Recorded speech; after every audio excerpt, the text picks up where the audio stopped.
অনেকেই ভাবে বাঁধাকপি মানে হচ্ছে একটি শুধুই তরকারি, কিন্তু আজ আমি দেখাবো এক বাঁধাকপি দিয়ে খুব সুন্দর ঝরঝরে এবং সুগন্ধির একটি তরকারি।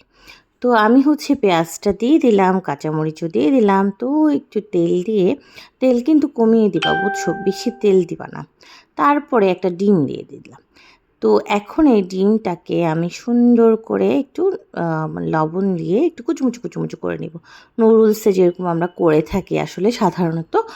তো এভাবে করে তারপর একটু লবণ দিয়ে এটাকে ভালো করে ফেটিয়ে টেটিয়ে নিয়ে তারপরে আমরা হচ্ছে মটরশুঁটি দিয়ে দেবো। আমার খুবই পছন্দ মটরশুঁটি, তাই আমি সবসময় সব কিছুতে মটরশুঁটি ইউজ করি যতদিন আমার শীতকাল থাকে, এবং আমি ফ্রোজেন করেও রেখে দিই। তো তোমাদের পছন্দ না হলে তোমরা স্কিপ করতে পারো, আমি তো দেই। তো এখানে একটু টমেটো দিয়ে দিলাম। তো এখানে আমি টমেটোর পানিটাও একটু শুকাতে দিচ্ছি, আর একটু বাঁধাকপিটাকেও মানে দেওয়ার আগে এই পানি যেগুলো আছে সেগুলো হালকা হালকা শুকিয়ে নিচ্ছি, কারণ বাঁধাকপিতেও পানি থাকে। আর তোমরা অবশ্যই ঝাঁঝরে নিয়ে ঝেড়ে নেবা। একটু হলুদ দিয়ে নিচ্ছি, তারপরে হচ্ছে একটু হচ্ছে মশলা দিয়ে নিচ্ছি।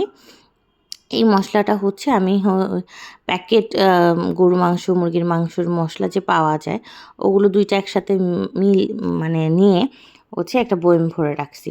তো ওখান থেকে একটু দিলাম। এখন হচ্ছে আমি বাঁধাকপিটা দিয়ে দেব। তো বাঁধাকপিটার পানিটা আমি আস্তে আস্তে করে অল্প জালে হচ্ছে বাঁধাকপির পানিটা যাতে শুকিয়ে যায় ওরকম করে হচ্ছে শুকিয়ে নেব।